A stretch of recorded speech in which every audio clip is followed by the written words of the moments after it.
Olá, irmãos, nós estamos nas nossas séries de devocionais no Guia Tempo com Deus, tratando do tema disciplinas espirituais. E hoje nós iremos falar sobre a disciplina da confissão. Desta série de disciplinas espirituais, esta é uma das que mais chamou a minha atenção, falou muito ao meu coração.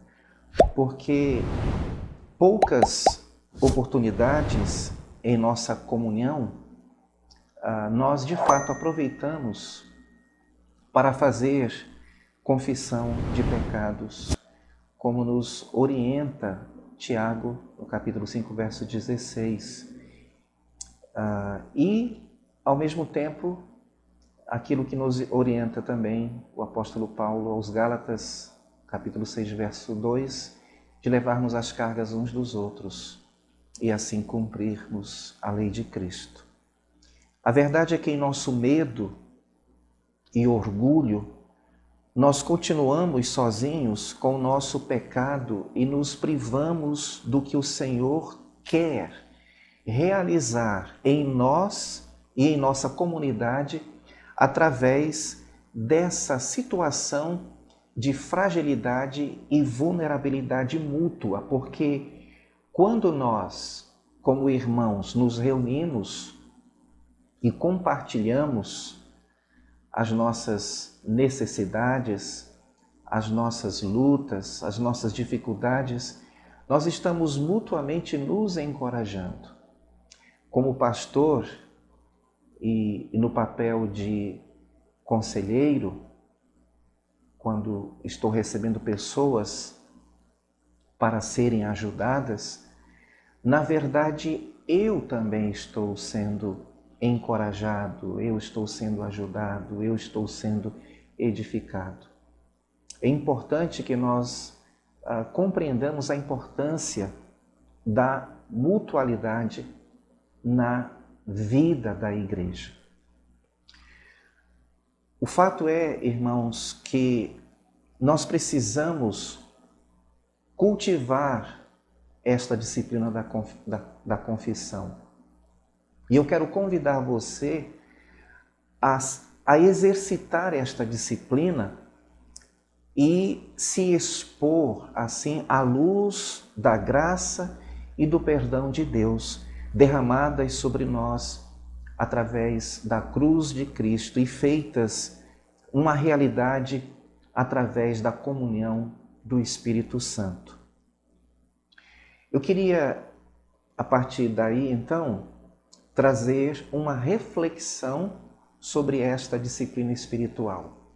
E eu quero iniciar com uma pergunta que nos ajuda muito a exercitar a confissão e a compreender o caráter de Cristo que o Espírito Santo está formando através desta disciplina espiritual. A pergunta é: qual é o papel dos dons e do fruto do Espírito na formação espiritual? Qual é o papel dos dons e do fruto do Espírito na formação espiritual do cristão? Em Gálatas capítulo 5, versos 22 e 23, lemos: mas o Espírito produz este fruto: amor, alegria, paz, paciência, amabilidade, bondade, fidelidade, mansidão, domínio próprio. A ideia desta passagem está relacionada com o que Paulo chama em outra passagem de fruto da luz. Efésios capítulo 5, verso 9, lemos: pois o fruto da luz produz apenas o que é bom, justo e verdadeiro. Evidentemente, é o mesmo que o amor no sentido abrangente da palavra descrito em 1 Coríntios 13 e em Colossenses 3,14. O fruto do Espírito é o caráter interior do próprio Cristo, concretizado em nós, por meio do processo de formação espiritual. É o resultado da formação espiritual. É Cristo formado em nós. Como o fruto de uma árvore, o fruto do Espírito é consequência daquilo que nos tornamos e não o resultado de um esforço específico para dar frutos. Nos tornamos frutuosos, pois percebemos a presença do Espírito de Cristo por meio do processo de formação espiritual. E agora esse Espírito, interagindo conosco, nos enche de amor, nos enche de alegria, nos enche de paz, nos enche de bondade, nos enche de paciência, nos enche de domínio próprio. Se tomado de amor, se tomado de alegria e paz, é ter os ricos recursos para manter e intensificar uma vida repleta de fé e para crescer em todas as dimensões da graça interior e exterior. O fruto do Espírito é a formação que se dá pela presença do Espírito nas nossas vidas. O fruto do Espírito e essa formação espiritual passam a se sustentar mutuamente.